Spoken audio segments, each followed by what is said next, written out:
तो आइए स्टूडेंट्स आगे देखते हैं पार्ट 2 में जो हमारे रिमेनिंग क्वेश्चंस हैं उनके क्या आंसर्स हैं। जो ये सारी का वाला क्वेश्चन है इसके अंदर आप देखोगे it's a set of 4 questions. ठीक है, तो मैंने जैसे पहले कहा था कि इस तरीके के क्वेश्चंस को बहुत ध्यान से हमें करना चाहिए। क्वेश्चन 27 की अगर हम बात करें तो यहाँ पर पहले मैं जरा बुलेट साइन ले लेता हूँ। Okay, at which level of management does Sarika work? Sarika works at the at middle level management. ठीक है, क्योंकि she takes care of number of necessary personal in her department, तो दैट इज व्हाई। ठीक है, अच्छा विच कैरेक्टरिस्टिक्स ऑफ मैनेजमेंट, ठीक है ये हमने देख लिया, तो हम आगे बढ़ जाते हैं। सो क्वेश्चन नंबर 28 देख लेते हैं। Which characteristic of management is indicated in the above case? Answer is multi dimensional, क्योंकि पीपल की बात हो रही है यहाँ पर। ठीक है, 28 कब भी आपने देखा होगा। ओके, पीछे की तरफ हम जाएंगे तो हम बता दें क्यों यहाँ पर मल्टी डायमेंशनल है, क्योंकि ये यहाँ पर जो ये आता है ना, बल्कि सॉरी, पीपल की वजह से नहीं है। The increase is the reward of aligning the operations with the efforts of employees in such a manner that associated work, people operations work, तो वर्क भी एक डायमेंशन है मैनेजमेंट का, इस वजह से। Got it? यहाँ पर मल्टी डायमेंशनल होगा। अब आगे बढ़ जाते हैं, क्वेश्चन नंबर 29 के ऊपर आ जाते हैं हम।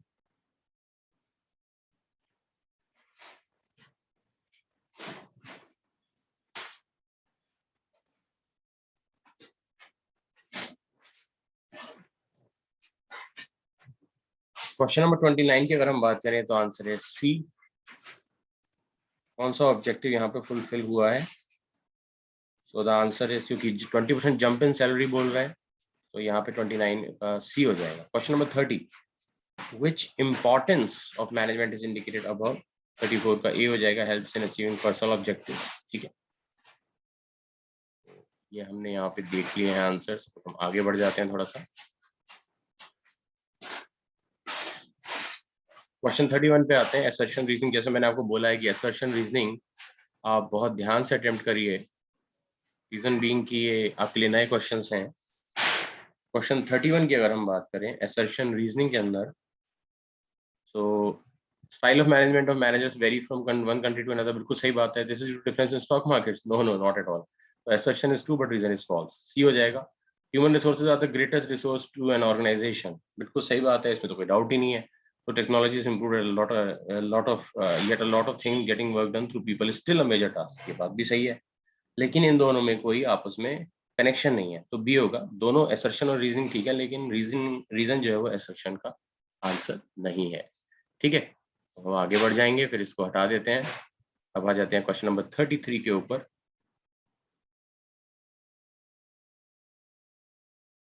Question number 33 is very easy, अगर आप ध्यान से देखो।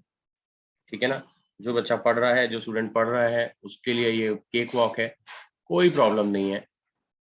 ठीक है ना, management translates work in terms of goals to be achieved. Question number 34 पे आते हैं, which of the following statements are true? ठीक है, 1 और 2 ट्रू है और ये ठीक नहीं है। Strengths and weakness of employees are not important, बिल्कुल इंपॉर्टेंट होती है। स्ट्रेंथ्स को इफेक्टिव बनाना होता है, वीकनेसेस को इररेलेवेंट बनाना होता है। ठीक है, अब आगे बढ़ जाते हैं, 34 हो गया है। अब आ जाते हैं 35 के ऊपर। विच of the following is not an example of economic objective of management? तो इसका आंसर है दृष्टि।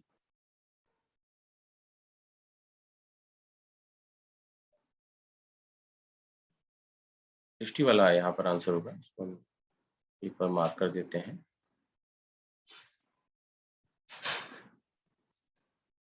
ठीक है, इसका आंसर बी है। बाकी ये दोनों, ये पर्सनल ऑब्जेक्टिव है, ये दोनों हैं इकोनॉमिक ऑब्जेक्टिव्स, ए और सी। बेसिकली ये दोनों ही हमारे जो है वो वैसे वाले ऑब्जेक्टिव माने जाएंगे, ऑर्गेनाइजेशनल या इकोनॉमिक। अब क्वेश्चन नंबर 36 का देख लेते हैं। Answer is D, helps in creating intangibility. Is not an importance, ये तो है नहीं ना, बाकी तीनों तो है ही। तो ठीक है, फिर आगे बढ़ जाते हैं। 36, अब 37 पर आते हैं और 38, इन दो पर आते हैं। Okay, so all organizations have to operate in an environment which is constantly changing, यही है ना इसका 37 का डी, खुद सोचिए, है ना। बाकी सारी चीजें तो ऐसी लिखी गई हैं, ज्यादातर चेंज होता है। 38 का ए है, ये भी ठीक है, अडेप्ट करने में हेल्प करता है, और ये भी ठीक है, कंपैरेटिव एडवांटेज रहती है। तो reason is the right explanation of assertion, ठीक है ना।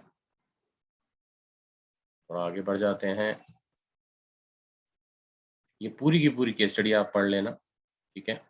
और अब हम इसके आंसर्स आपको दे देते हैं, मैं देता हूँ आपको आंसर यहाँ पर। थोड़ी प्रैक्टिस इन तरीके के क्वेश्चंस की कर लीजिए, क्योंकि बहुत ज़्यादा नहीं है, लेकिन 20% पेपर या 10 to 15 से लेकर 10-15 से 20% तक पेपर इन क्वेश्चन से आ सकता है, जहाँ पर आपके पास एक सेट होगा करने के लिए। 39 का सी है, तो हम यहाँ पर देख लेते हैं। नेक्स्ट पेज पे आ जाते हैं। 39 का सी है यहाँ पर, ठीक है ना, टिक कर लेते हैं।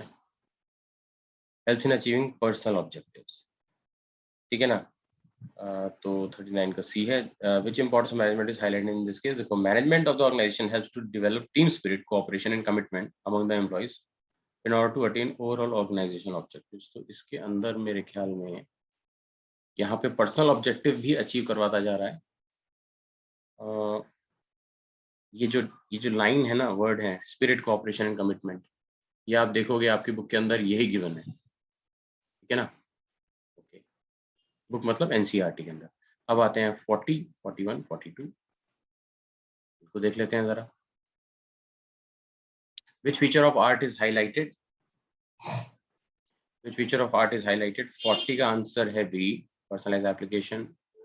आर्ट का पर्सनलाइज एप्लीकेशन, ठीक है, बाकी ये नहीं है इसके अंदर। Which objective of management is being targeted by Sushant in his organization? तो 41 का बी है। फिर आता है यहाँ पे बी हो गया, ठीक है। अच्छा, which characteristic of management is indicated in the above case? 42 का सी है, intangible force। क्योंकि आपने इसके अंदर देखा, एक सेंटेंस आएगा, though the effects of management in his organization were clearly visible as employees were happy and satisfied, yet people questioned whether his organization had managed or not, and this really baffled him। तो ये जो चीज है इसके अंदर sentence आ रहा है, वो इसको इंटेंजिबल फोर्स बना रहा है, वो लाइन, ठीक है। ओके, अब हम आते हैं 43 के ऊपर। 43 का जो आंसर है वो ए है, ठीक है ना। 44 का सी है, ऑलराइट, 44 का सी है। आगे बढ़ जाते हैं अब। Now let us go to 45।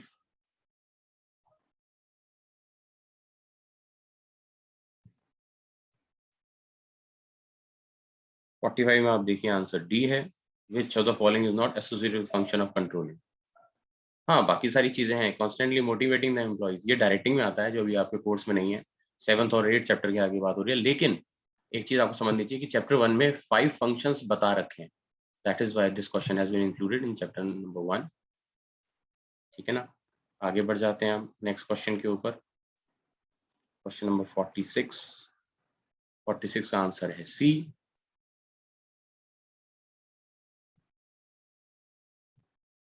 Okay, 47 का आंसर है बी।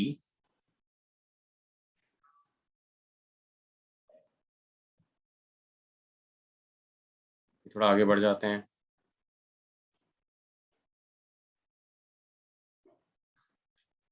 48 का आंसर हमारा आएगा ए, ठीक बात है, ए है। 49 का डी है। बाकी सब हम एसोसिएट कर सकते हैं, ये एसोसिएट नहीं कर सकते, it is a separate function of, ठीक है ना। तो इसका डी होगा।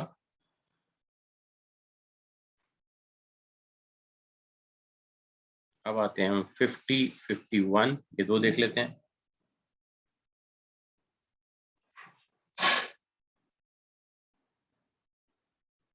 50 का बी है, science is systematized body of knowledge because its principles are based on cause and effect relationship.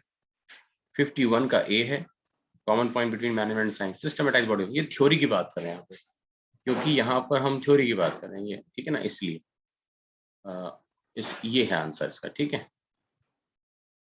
Okay, अब हम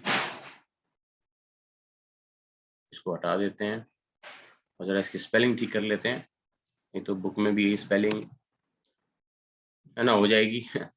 तो अब यहाँ पे हम आ जाते हैं, बिकॉज अभी पहले मैं यहाँ पे सॉल्यूशन आपको अपलोड कर दूंगा and then I will make sure कि बुक आप तक पहुँच जाए। और एक चीज़ याद रखिएगा कि बुक आपको बहुत फ़ायदेमंद साबित होगी अगर आप पढ़ोगे तो भी। पढ़ाई का कोई सब्स्टिट्यूट नहीं है, कंटेंट पे आपको मास्टरी करनी पड़ती है and when you do mastery on content तो कोई कितने भी क्वेश्चन बना दे, यू कैन हैंडल इट। ये बात आप याद रखिएगा मेरे स्टूडेंट। 52 कि मैं बहुत एक्सपीरियंस आपको बता रहा हूँ। 52 का C, all management practices are based on same set of principles. ये बात सही है। मैंने उसके बाद टेस्टेड इन लेबोरेटरीज, अरे नहीं ये नहीं होता है ना। तो असर्शन मैंने सही डाला है, रीजन जानबूझ के गलत डाल दिया है, तो सी हो गया है। 52 का सी है, यहाँ मैं सी डाल देता हूँ, उसको सी कर देता हूँ। Okay, assertion is true but the reason is false. Okay, अच्छा जी, अब हम थोड़ा आगे बढ़ते हैं। 53 का जो आंसर है that is D, none of the above. ठीक है बच्चा, तो following is not a common point between management, ये देख सकते हो आप। ठीक है, मैनेजमेंट और आर्ट में तीनों पॉइंट मैच करते हैं, इसलिए हम मैनेजमेंट को आर्ट भी बोलते हैं। ठीक है ना, ये बात आपको याद रखनी चाहिए। अब आगे बढ़ जाते हैं। 53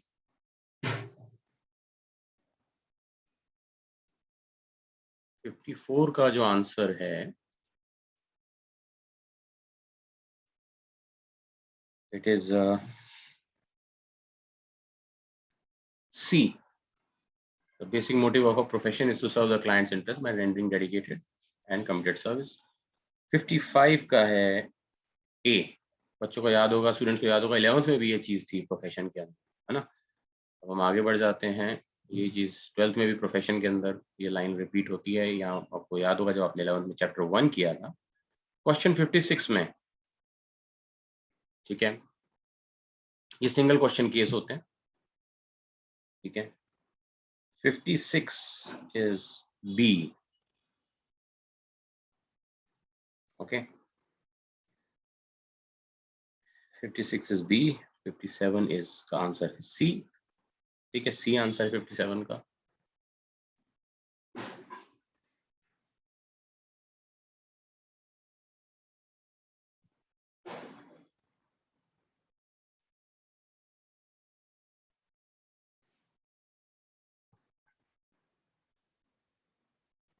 फिफ्टी 58 का आंसर हम देख लेते हैं, इट इज सी।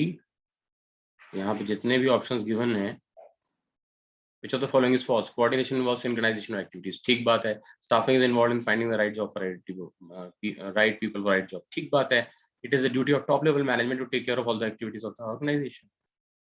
तीनों ही स्टेटमेंट्स ठीक हैं, और ये कह रहा है इनमें से फॉल्स कैसा है, कौन है। तो आप फिर से देखो इसको। ठीक है, क्वेश्चन नंबर 58 की बात हो रही है।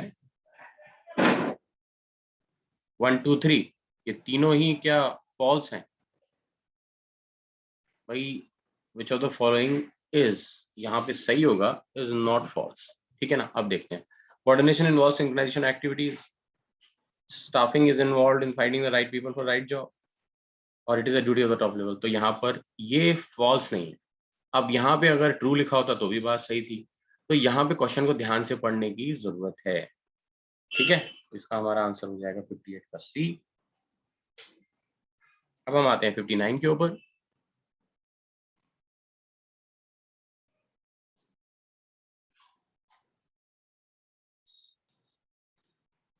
फिफ्टी 59 का आंसर है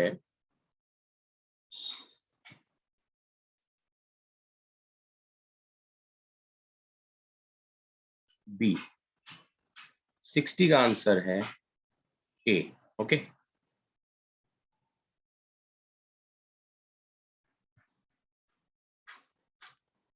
तो अभी इस वीडियो को हम अभी 60 पर रोकते हैं, फिर मैं आपको आगे चैप्टर 2 भी स्टार्ट करा दूंगा। कोशिश करूंगा, नहीं तो मैं आपको आंसर दे दूंगा। पार्ट 2 में अभी 60 तक ही है, अभी इसको हम